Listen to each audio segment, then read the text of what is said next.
In a dusty corner of New Mexico, far from the bustling cities and bright lights, stood a small research lab. It wasn't much to look at, just a one-story building surrounded by cracked asphalt and scraggly desert plants. Inside, though, was where Dr. Alan Carter spent most of his days. He wasn't famous, and his work didn't make headlines, but he loved what he did. Alan had always been curious about the world, especially the tiny things that made life possible. For years he studied blood samples, looking for patterns and answers to questions no one else seemed to care about. On this particular morning, Alan sat hunched over his microscope, squinting at a slide under the lens. His coffee sat forgotten on the edge of the table, growing cold as usual. The room smelled faintly of antiseptic and old paper, a scent that had become familiar over the years. Across the lab, Dr. Lisa Monroe typed furiously on her laptop, her fingers flying across the keyboard. She glanced up occasionally to check on Alan, who hadn't said much since they arrived early that day. "Anything interesting?" Lisa asked finally, breaking the silence. Alan didn't answer right away. He leaned closer to the microscope, adjusting the focus. "I'm not sure yet," he muttered. "Something's off." Lisa raised an eyebrow but didn't press him. She knew better than to interrupt when Alan got like this. Instead, she went back to her own work, analyzing data from their latest batch of blood samples. They were routine tests, nothing out of the ordinary, or so they thought. After several minutes, Alan straightened up and let out a long breath. "Lisa, come take a look at this." His voice carried a mix of excitement and confusion. She pushed her chair back and walked over to his workstation. Peering into the microscope, she frowned. "What am I looking at?" "It's hemoglobin," Alan explained, pointing to the screen connected to the microscope. "But see those little spikes? That pattern shouldn't be there. It's almost like interference." Lisa tilted her head, studying the image more closely. "Interference? From what? These samples are clean."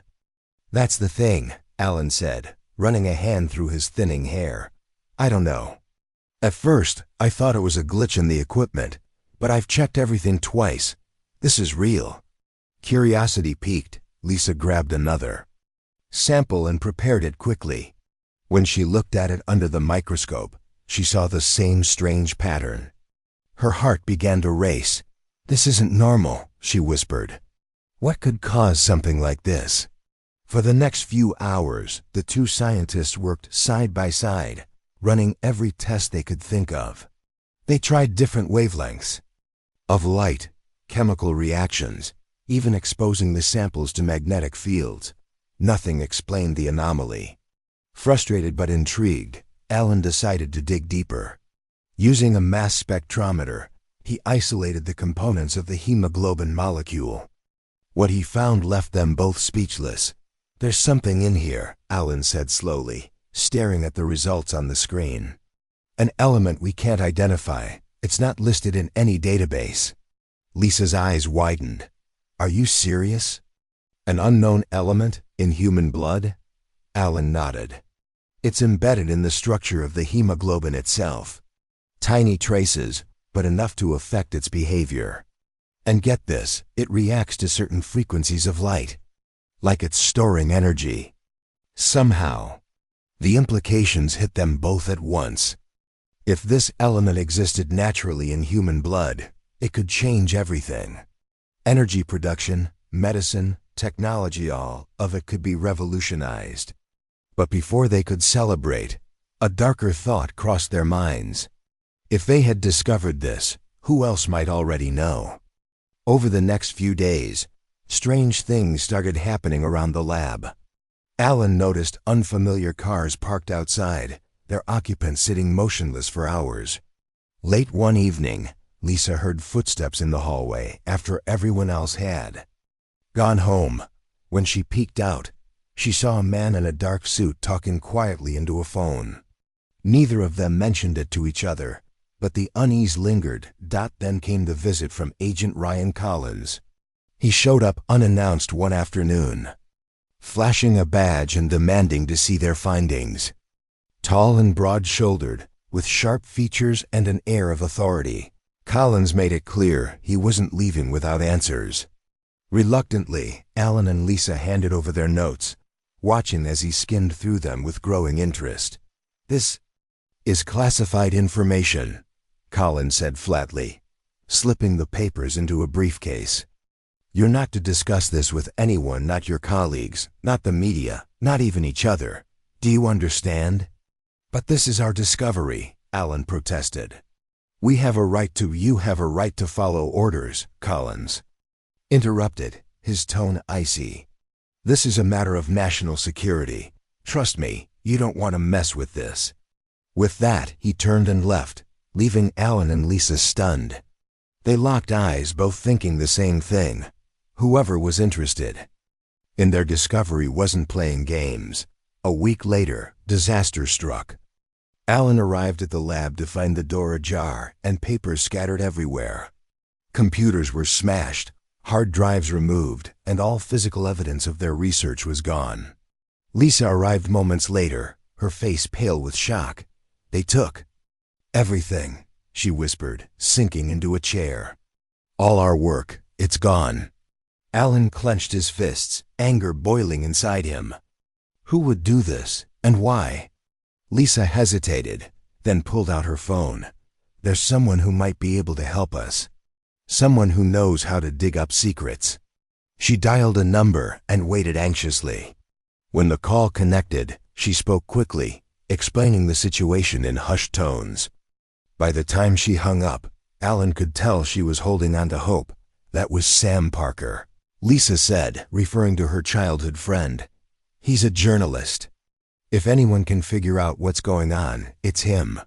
As they waited for Sam to arrive, Alan couldn't shake the feeling that they were being watched. Every shadow seemed darker, every sound louder. Whoever wanted to keep their discovery hidden was still out there, and they weren't done yet. Sam Parker arrived at the lab late that evening, his car kicking up dust as it rolled to a stop in the empty parking lot. He stepped out wearing a leather jacket and carrying a worn backpack slung over one shoulder. His scruffy beard and tousled hair gave him the look of someone who spent more time chasing stories and worrying about appearances. Lisa had called him hours earlier, her voice trembling with urgency, and now here he was, ready to hear what had shaken her so deeply. Alan greeted him with a firm handshake, his face tense but hopeful. "Thanks for coming, Sam. We really need your help." "No problem," Sam said, glancing around at the mess inside the lab. Broken glass crunched underfoot, and papers lay scattered like confetti. "Looks like you've been through the ringer. What happened?" Lisa gestured for him to sit down, and the three of them gathered around a cluttered table. For the next hour, Alan and Lisa explained everything: the strange patterns in the blood samples, the unknown element they had discovered, and the sudden appearance of Agent Ryan Collins. They told him about the break-in and how all their research had vanished overnight. Sam listened intently, taking notes in a small notebook he pulled from his backpack. When they finished, he leaned back in his chair, rubbing his chin thoughtfully. "This is big," he said finally. "Really big. If what you're saying is true, this element could change the world or destroy it." "That's exactly what we're afraid of," Lisa said, her voice tight with worry.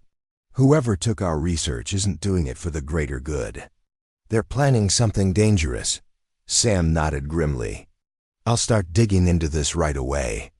But I need to be careful. If there's a shadowy organization involved, they won't hesitate to come after me too." The next morning, Sam began his investigation. He started by looking into Agent Ryan Collins, using contacts he'd built over years as a journalist. It didn't take long to uncover troubling information. Collins wasn't just a government agent. He worked for a secretive branch of the Department of Defense tasked with monitoring advanced technologies. More alarming was the fact that several scientists who had crossed paths with this branch had mysteriously disappeared or died in suspicious accidents. Meanwhile, Alan and Lisa tried to pick up the pieces of their shattered work. Though their computers were destroyed, some of their handwritten notes had survived. They pored over these scraps, hoping to rebuild their findings bit by bit. But every time they made progress, paranoia crept in. Were they being watched? Had someone bugged the lab? The questions gnawed at them constantly. One afternoon, while Sam was following a lead, he stumbled upon a name that sent chills down his spine: Vanguard Dynamics. At first glance, it seemed like an ordinary tech company, specializing in renewable energy solutions. But when Sam dug deeper, he found whispers of something darker. Former employees spoke of secretive projects hidden behind layers of non-disclosure agreements. Some claimed they were forced to work on experiments they didn't understand, only to be fired without explanation afterward. The more Sam learned, the clearer it became that Vanguard Dynamics was no ordinary company. Its CEO, Victor Kane, was a brilliant but ruthless man known for pushing ethical boundaries in pursuit of profit. Rumors swirled that Kane had ties to powerful politicians and military leaders, giving him near unlimited resources to fund his ambitions. That armed with this new information, Sam met up with Alan and Lisa at a quiet diner on the outskirts of town. Over coffee and greasy burgers, he shared what he had uncovered. Vanguard Dynamics has been researching this element for years, Sam said, spreading out printouts on the table. They call it erythronium. From what I can gather, they've figured out how to extract it from human blood and amplify its energy properties. Lisa's eyes widened. Amplify it how? I don't know the details, Sam admitted. But if they've weaponized it, well, let's just say it wouldn't end well. Alan shook his head, frustration bubbling to the surface. We never wanted any of this. All we did was try to understand something unusual. Now look where it's gotten us. We need proof, Lisa said firmly. Something concrete to expose them. Otherwise, no one will believe us. Sam agreed. I think I know where we can find it. There's a facility in Arizona, remote, heavily guarded. If Vanguard is extracting erythronium, that's probably where they're doing it. The idea of confronting such a powerful organization terrified Alan and Lisa, but they knew they couldn't stand by and do nothing. Together, the trio began planning their next move. They decided to scope out the facility first, gathering as much intelligence as possible before deciding how to proceed. The next few days, Sam used his network of informants to piece together a rough layout of the Arizona site. Satellite images showed rows of barracks-like structures surrounded by high fences topped with barbed wire. Armed guards patrolled the perimeter, and surveillance cameras covered nearly every angle. It was clear that getting inside wouldn't be easy. As they prepared for the trip, Alan couldn't shake the feeling that they were walking into a trap. Still, he pushed forward, driven by guilt and determination. If we don't stop them, he said one night as they packed supplies, they'll keep going until they've drained every last drop of blood they can get their hands on. Lisa placed a reassuring hand on his shoulder. We'll stop them, Alan, together. Early the next morning, the three set off in Sam's car, heading south toward the desert. The journey was long and silent, each of them lost in their own thoughts. By the time they reached the outskirts of the facility, sun was setting, casting long shadows across the barren landscape. From a safe distance, they observed the compound through binoculars. Everything matched the description Sam had gathered.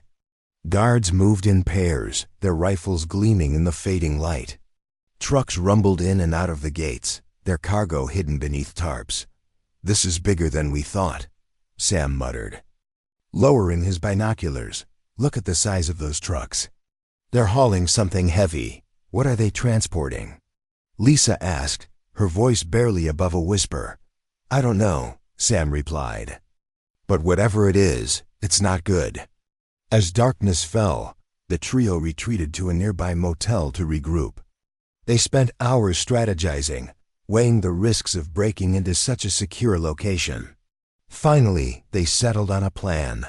Alan and Sam would sneak in disguised as maintenance workers, while Lisa stayed behind to monitor their movements via a handheld GPS device.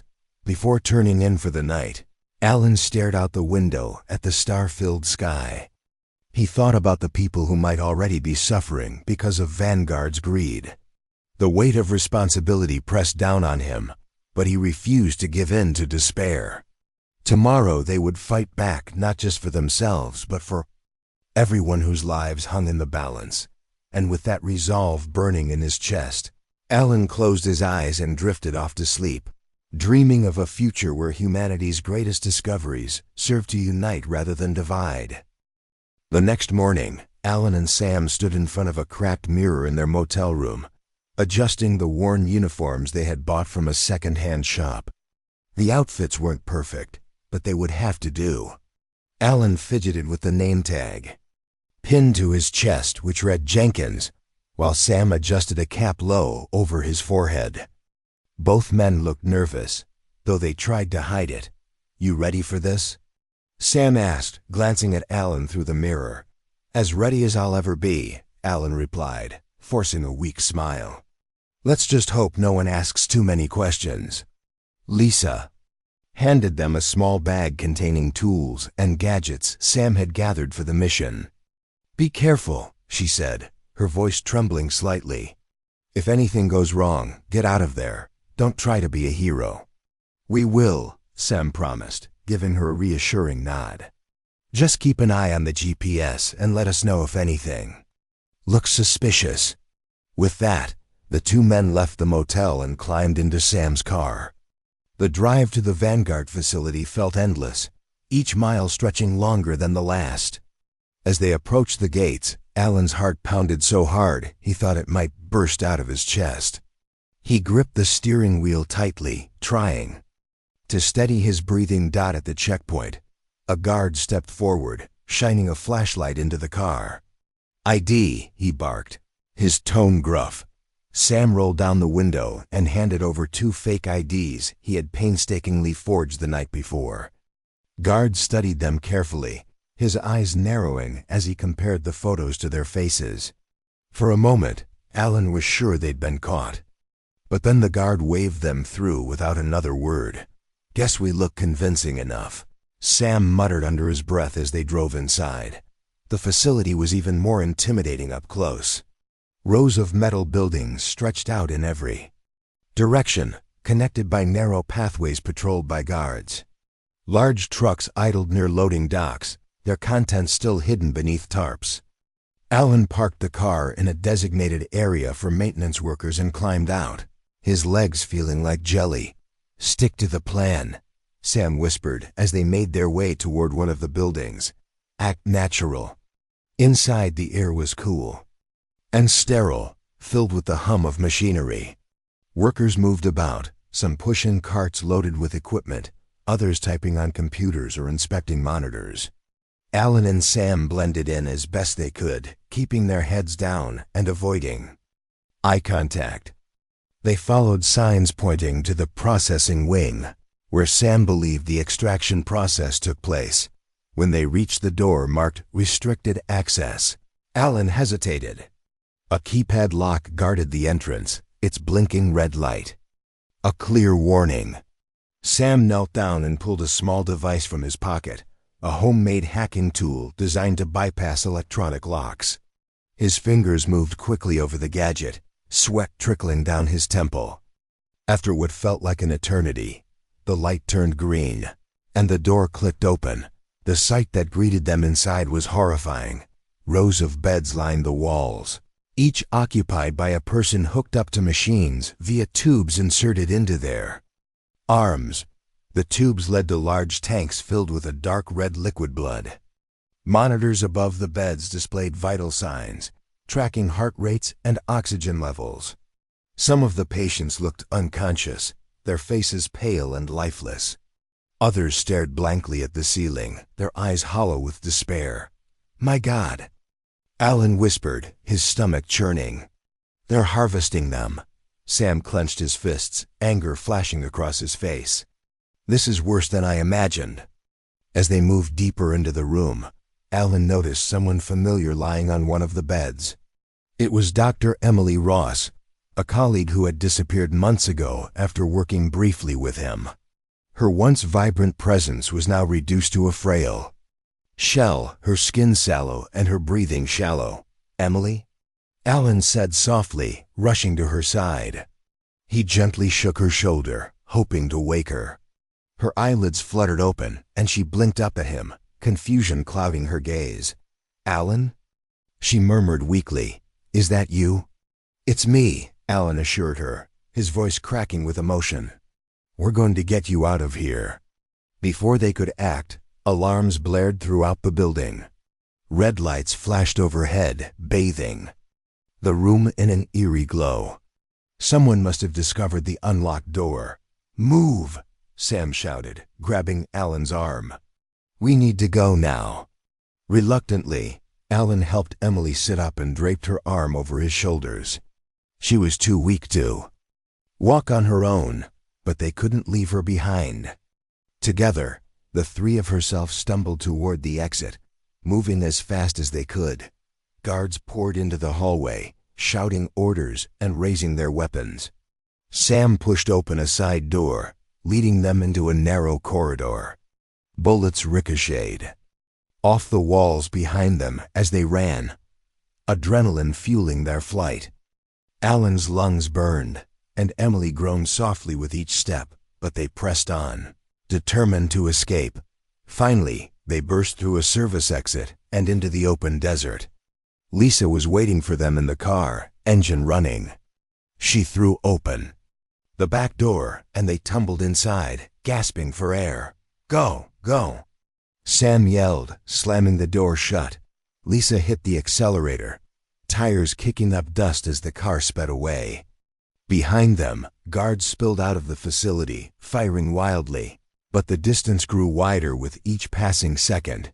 Once they were far enough away, Lisa pulled over to check on Emily. She was barely conscious, her breathing shallow but steady. Alan cradled her head in his lap, tears streaming down his face. "We'll get you help," he promised. "I swear." Back at the motel, they laid Emily on one of the beds and tended to her wounds as best they could. Though exhausted, she managed to speak, her voice faint but urgent. "They're using erythronium to build something," she said, clutching Alan's hand. "A weapon, something unimaginable." Alan exchanged a grim look with Sam and Lisa. They had suspected as much, but hearing it confirmed sent a chill down their spines. "What kind of weapon?" Lisa asked gently, leaning closer to hear Emily's response.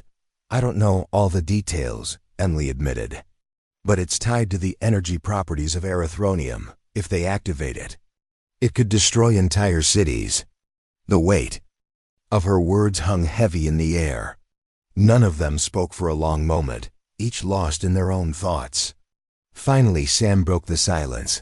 "We can't let that happen," he said firmly. "Whatever it takes, we stop them." Alan nodded, resolve hardening in his chest. "We'll find a way, we have to." For the rest of the night, they worked together to piece together a plan. Using the information Emily had provided, along with the data they had salvaged from the lab, they began mapping out Vanguard's operations. Every lead mattered, every clue brought them closer to uncovering the truth. As dawn broke over the horizon, Lisa looked out the window at the rising sun. Its golden light bathed the room in warmth, offering a sliver of hope amidst the chaos. They were outnumbered and outmatched, but they refused to give up. Not when so much was at stake. And so, with determination burning in their hearts, the four of them prepared for the battle ahead, a fight not just for their lives, but for the future of humanity itself. The next morning, Alan, Lisa, Sam, and Emily gathered around a cluttered table in the motel room. The air was tense, thick with the weight of what they had learned. Outside, the desert sun blazed mercilessly, but inside the curtains were drawn tight, casting the room in shadow.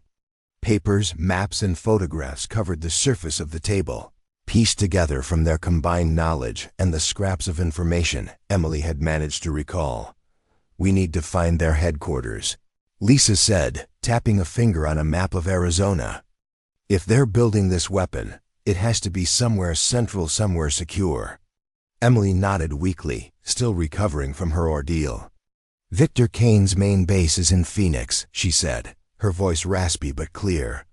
"That's where all the big decisions are made. If we want to stop them, that's where we need to go." Sam leaned forward, studying the map. "Phoenix is a big city. How do we even begin looking for their operation there?" "I know someone who might help," Alan said suddenly. All eyes turned to him. "A former colleague of mine, Dr. Robert Klein. He worked on energy projects before retiring. If anyone can understand how erythronium works, it's him." Lisa frowned. "Do you think we can trust him? What if he's already working with Vanguard?" "He wouldn't," Alan replied firmly. "Robert is different. He cares about science, not profit. I'll reach out to him carefully, see if he's willing to meet." With that settled, they turned their attention to planning the trip to Phoenix. The drive would take several hours, and they needed to move quickly. Vanguard Dynamics wasn't likely to sit idle after the break-in at the extraction facility. Every moment counted. By late afternoon, they were on the road again, heading toward Phoenix.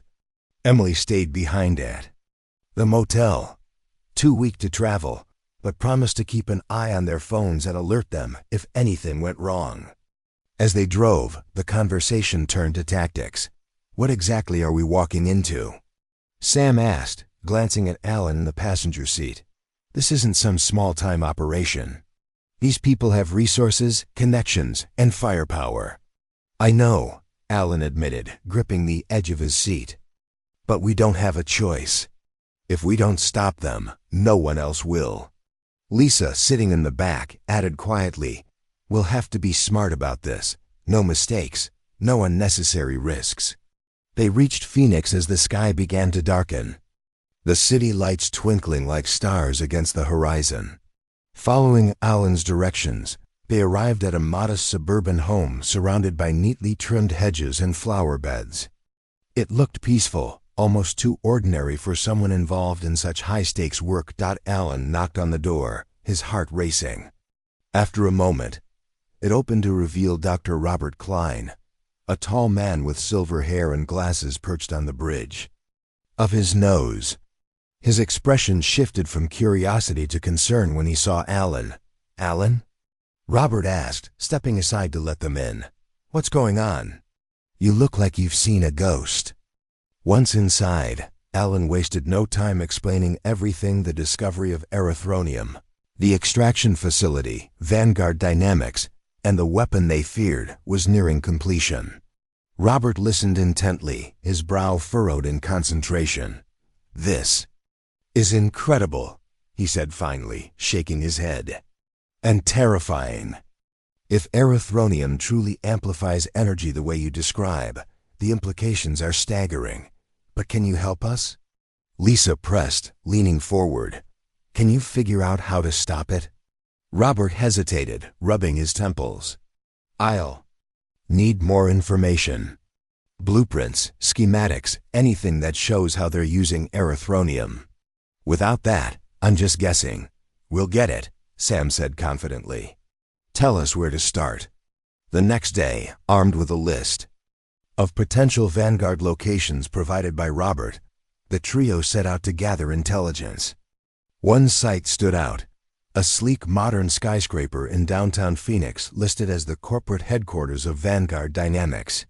Its glass exterior reflected the sunlight, giving it an almost otherworldly glow. Guards patrolled the entrance, and surveillance cameras dotted every corner. "This place screams trouble," Sam muttered as they parked a block away.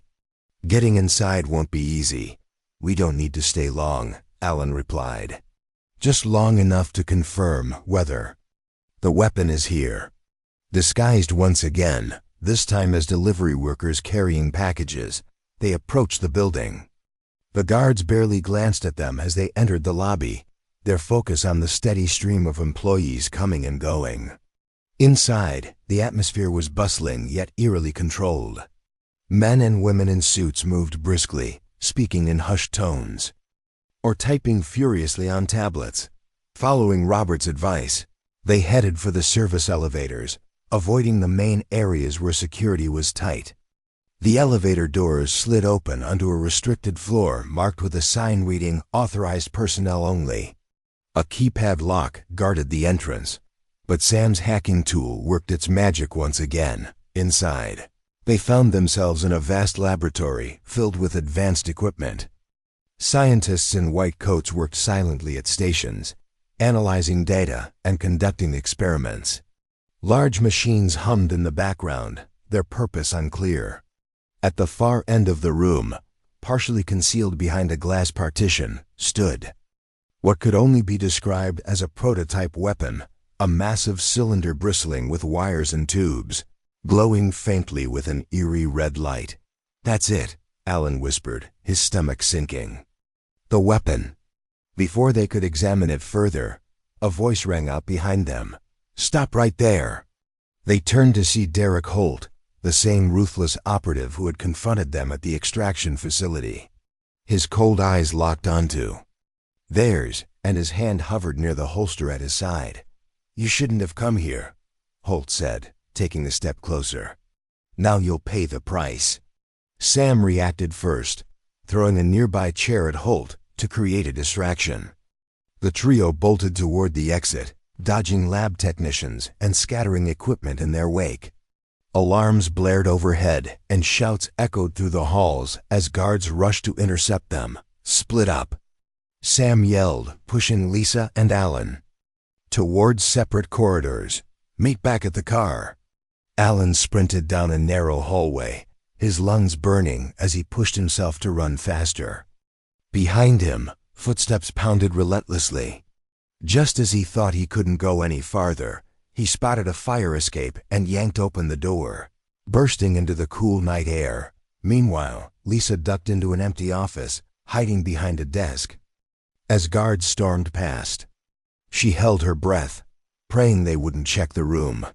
When the coast was clear, she slipped out and raced toward the stairwell. Sam, meanwhile, led his pursuers on a wild chase through the building, weaving between desks and overturning carts to slow them down. Finally, he reached the ground floor and bolted outside, diving into the car moments before Alan and Lisa arrived. "Go, go!"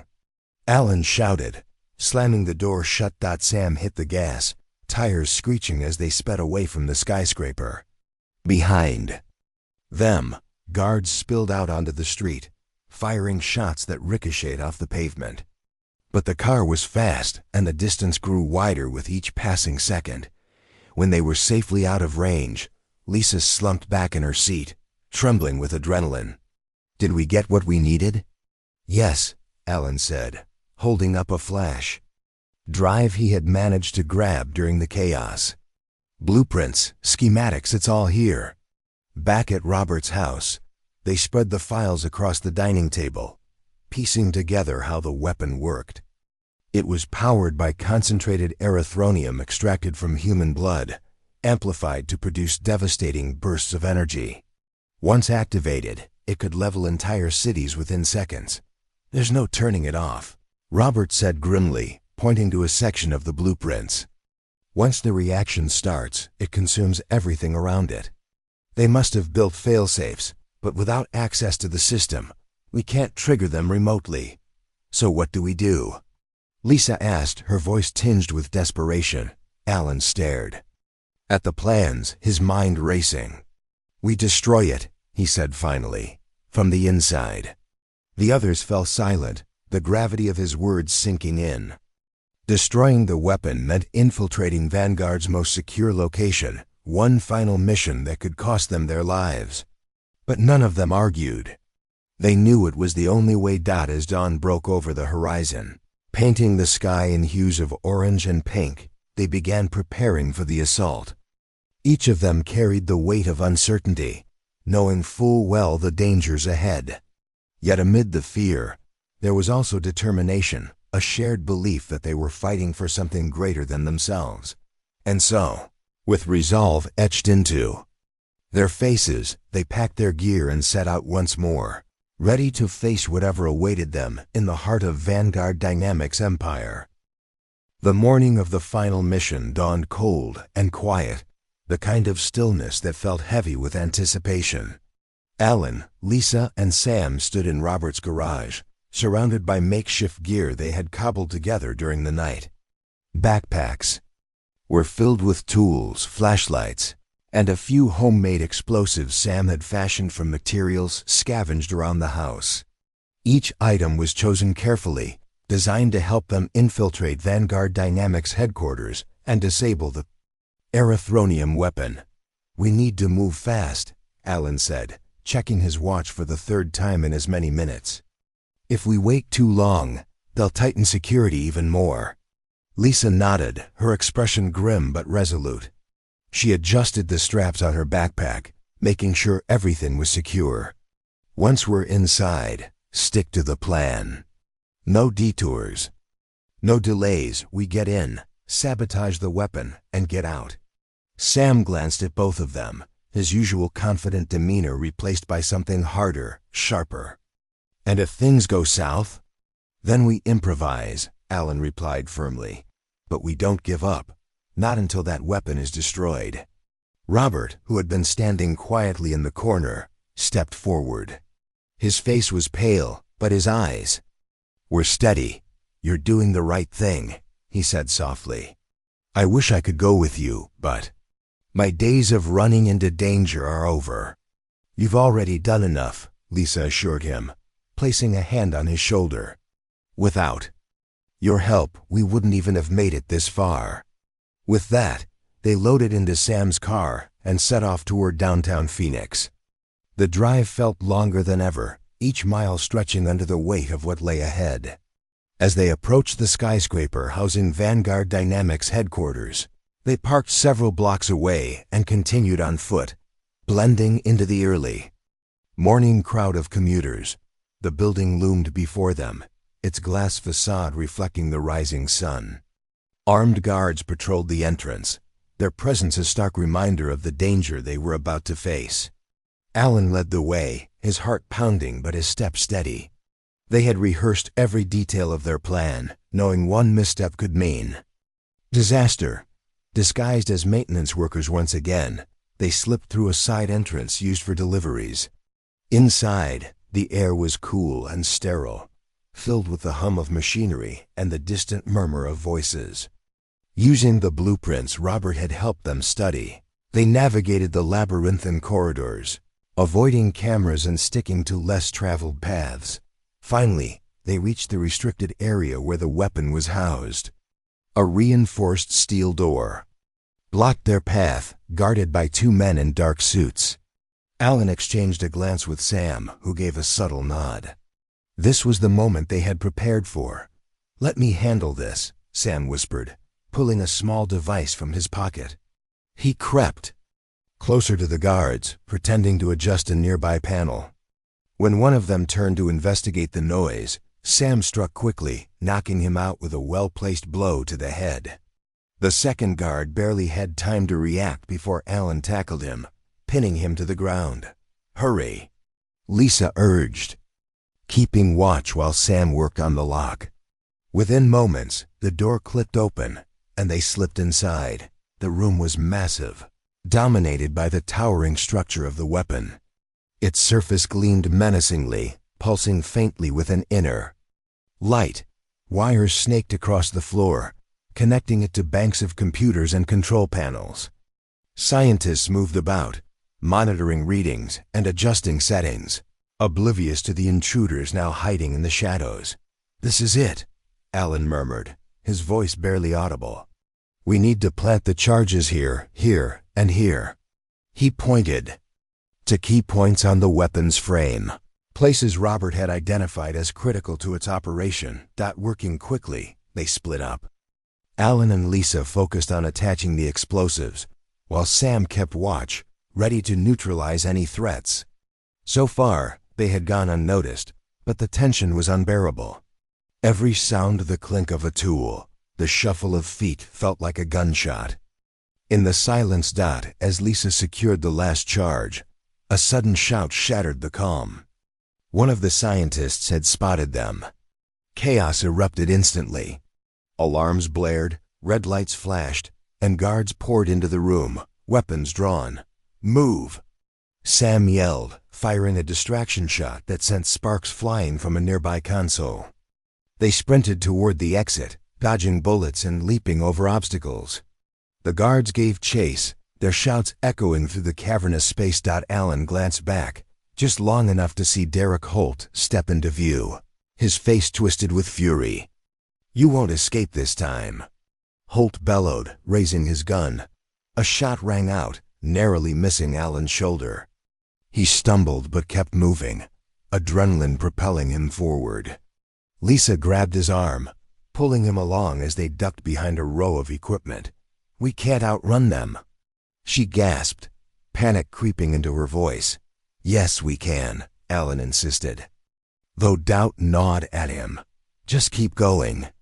They burst through a service door and into a narrow corridor, slamming it shut behind them. Sam, who had taken the lead, was already working on another lock, his hands trembling slightly as he fumbled with the device. The sound of pursuit grew louder, boots pounding against the floor. "This way," Sam shouted, yanking open the door and gesturing for them to follow. They dashed down a flight of stairs, descending deeper into the building. Their escape route led them to a basement level, where utility tunnels branched off in multiple directions. "In here," Alan commanded, diving into one of the tunnels. It was dark and damp, the air thick with the smell of mildew. They ran blindly, guided only by the dim glow of Sam's flashlight. Behind them, the sound of footsteps faded, swallowed by the maze-like passages. After what felt like an eternity, they emerged into an alleyway several blocks away from the skyscraper. Gasping for breath, they collapsed against the wall, their bodies trembling with exhaustion. "We did it," Lisa whispered, tears streaming down her face. "We got out." "For now," Sam added grimly, glancing back toward the building. "But we still have to detonate those charges." Alan nodded, pulling out a remote trigger from his pocket. "Let's make sure this ends here." He pressed the button, and a muffled explosion shook the ground beneath their feet. Flames erupted from the upper floors of the skyscraper, sending plumes of smoke billowing into the sky. People spilled onto the streets, screaming and pointing as chaos engulfed the area. For a moment, they simply stared, watching the destruction unfold. Then Lisa broke the silence. Do you think we stopped them?" "I don't know," Alan admitted, his voice heavy with uncertainty. "But we've bought ourselves some time." As they regrouped and prepared to leave the scene, Derek Holt appeared once more, emerging from the smoke and debris. His suit was torn, his face streaked with soot, but his eyes burned with hatred. "You think you've won?" he snarled, aiming his gun at Alan. "You've only delayed the inevitable." Before he could fire, Sam lunged forward, tackling him to the ground. The two men grappled fiercely, exchanging blows as Lisa and Alan looked on in horror. Finally, Sam managed to disarm Holt, pinning him down with sheer force. "It's over," Sam growled, pressing Holt's own gun to his temple. "Tell Victor Kane that humanity isn't his to destroy." Holt sneered but said nothing, his defiance unbroken even in defeat.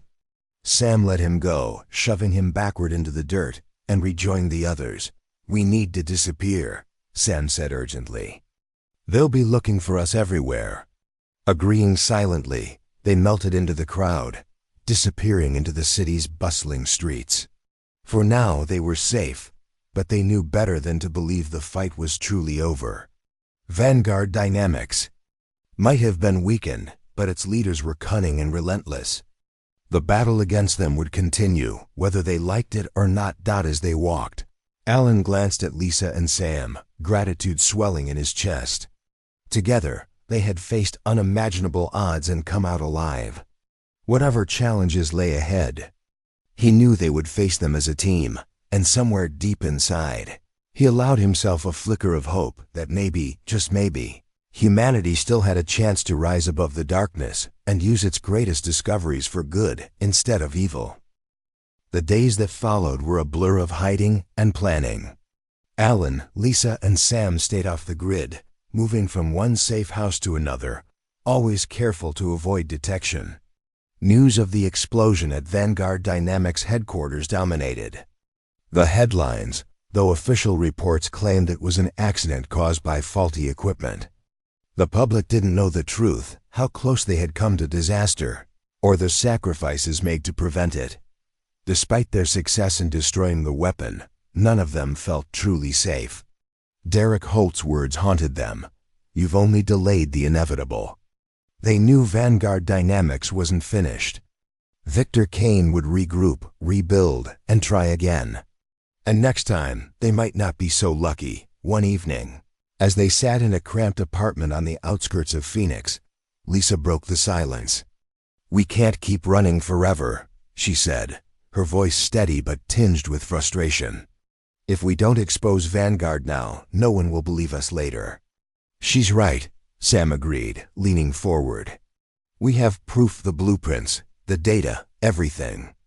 It's enough to bring them down for good." Alan hesitated, his mind racing. Exposing Vanguard meant stepping into the spotlight, risking everything they had fought so hard to protect.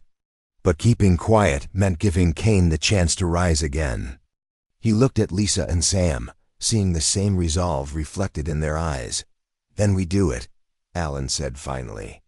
"We tell the world what Vanguard has done, what they're still capable of."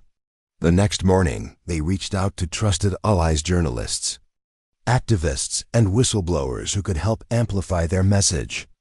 One name stood out: Rachel Meyer, an investigative reporter known for her fearless pursuit of the truth.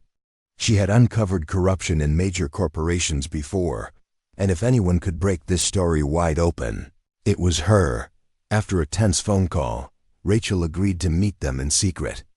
They arranged the rendezvous at a remote cabin deep in the woods, far from prying eyes. When Rachel arrived, her sharp gaze took in every detail: their tired faces, the bags under their eyes, the weight of everything they carried. "This is big," she said after hearing their story. "Bigger than anything I've ever covered. But if you want me to publish this, I need absolute confirmation. Documents, photos, anything concrete." "We have it all," Lisa assured her, pulling out a folder filled with evidence. Blueprints of the weapon, internal memos from Vanguard Dynamics, even recordings of conversations between scientists discussing erythronium's potential. Rachel flipped through the materials, her expression growing darker with each page. "This is horrifying," she murmured, shaking her head. "If people knew about this..." "They'll panic," Alan interrupted. "But they deserve to know. Humanity needs to understand the stakes." Rachel nodded slowly, her journalist instincts kicking in. "I'll write the article. But once it's out, your lives will change forever. Are you ready for that?" None of them answered immediately. They exchanged glances, silently reaffirming their commitment to the cause. Finally, Sam spoke up. "We've already lost too much to back down now." The article hit the internet 2 days later, spreading like wildfire across social media platforms and news outlets. Headlines screamed about the discovery of erythronium, the unethical experiments conducted by Vanguard Dynamics, and the catastrophic weapon they had nearly unleashed. Governments around the world demanded answers, launching investigations into the company's activities. Protesters gathered outside Vanguard's remaining facilities, chanting slogans and holding signs that read, "No more secrets." Victor Kane released a statement denying the allegations, calling the article a smear campaign designed to discredit his work. But the evidence was overwhelming, and public outrage grew louder by the hour. Within a week, Vanguard Dynamics' assets were frozen, its operations shut down, and Kane himself placed under arrest pending trial. For Alan, Lisa, and Sam, the victory was bittersweet. Their names became household staples, praised by some and vilified by others. Death threats poured in alongside messages of gratitude, forcing them to remain in hiding until the dust settled. Emily, still recovering from her ordeal, watched the chaos unfold from afar, grateful for their bravery but fearful of what came next. One night, as the three of them sat together in yet another temporary hideout, Alan raised a question that had been weighing on him. What happens now? With erythronium, I mean. It's not going away just because Vanguard is gone.